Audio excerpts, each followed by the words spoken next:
Okay, so for today and tomorrow, we're going to be working on OnShape, and I figured I'd create a video for you instead of kind of going with the class, and then I can help you more during class. So we're going to open up our notes folder first. Okay, and so within our notes folder, what we will do is we're going to make another document, and we'll just call this February 11th. And so we're going to talk about the additive and the subtractive process. Okay, and so what I'm going to have us do is we'll start a sketch. You guys can pause this video as you need to follow along. I'm going to start this sketch on the front. And so what I'm trying to create right now, we're just going to try to create kind of like an L shape. And so I'm going to start this off though with what's called the additive process. I like this a lot. So I'm going to start off with a line, and we're going to make this line 2 inches tall. And if you just keep going, it'll kind of keep extending itself. So I'm going to go over by 1. I click and then I type in 1. And I'm going to go down by 1. Again, you can click anywhere and then type in 1 to add that dimension. And then I'm going to go over by 2 again. And if I go here, see how there's numbers, numbers, numbers, and then when I get here, it kind of locks it in. And you should notice that the origin got highlighted again, right? Because what it's telling us is it's telling us that we're aligned with the origin, and that 1 is now blue. It's automatically going to force it to be blue. Okay? And then we can come back and connect it. And everything, you hit enter, everything or escape, everything is now black. It's fully defined. We don't have to add any dimensions because they're all locked in place. So this is 1 and this is 3. You don't have to add those because it's kind of math, right? Like if you look at the width on the bottom, that yellow line that's highlighted, that's 1 plus 2. It has to be 3. Same thing, this line doesn't have a dimension, but this big line is 2. 2 minus 1.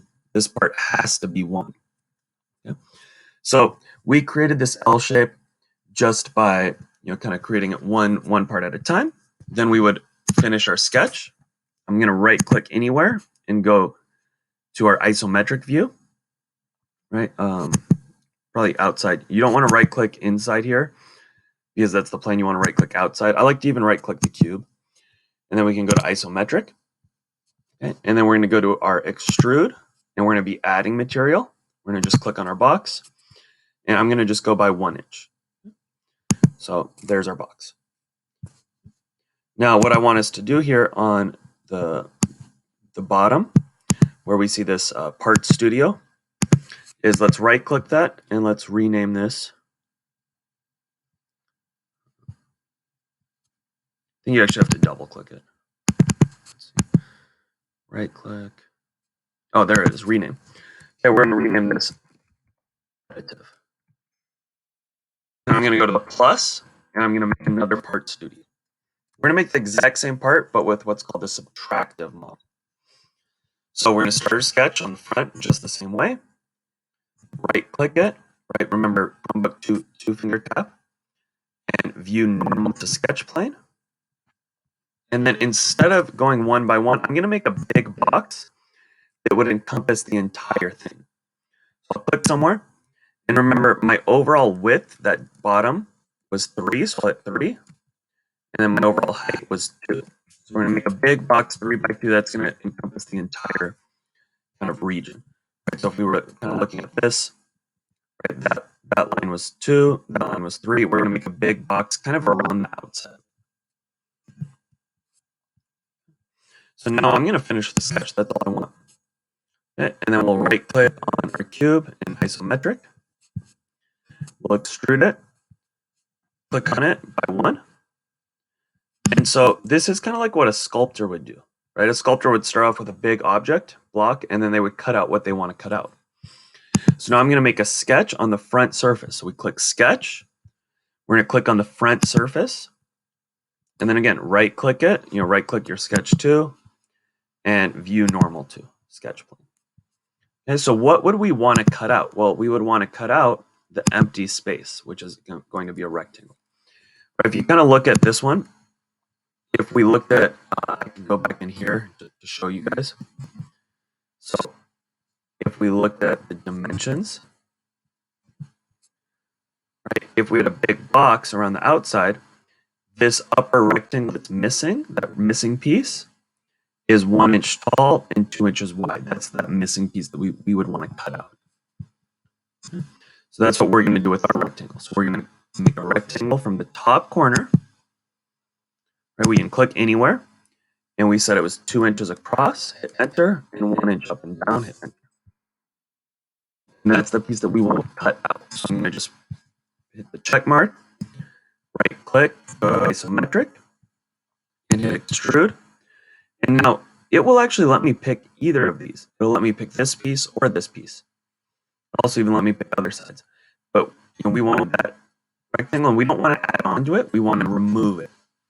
So I told you guys yesterday, instead of blind, if you're going to cut all the way through, I always just change it to through all.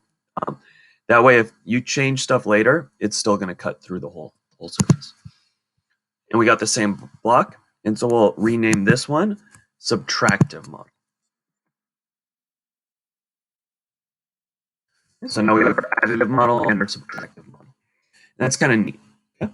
So different ways to do it, we get the same result. Now, I do want to also show us one thing about our browser. So in the browser, it's going to tell us everything we've done. And we can always go back and we can change this stuff.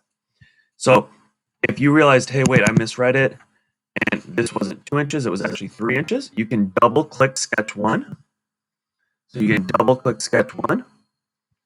And then, if you want to do the whole view normal to again, we can double click that too. And it was actually supposed to be 3 inches tall.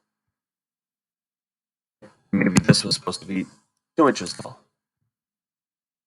And that was more like that. And then now it will automatically adjust it. And maybe for your extrude, if you double click that, maybe it wasn't supposed to be 1 inch, maybe it was supposed to be 0.75 inches. And so then you can go ahead and adjust it, and then it's a different shape. So you're getting that in this history, right? The sketch was what we started with, and then the extrude was when we added the material. Okay? So we're going to go ahead and just close this out, and then we're going to look at our homework. Okay, so for our homework, I want you to click where it says My OnShape,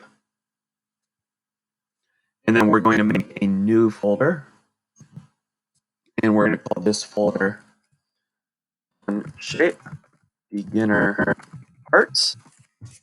Actually, I'll split this into 2 videos, so we'll continue from here in the next video.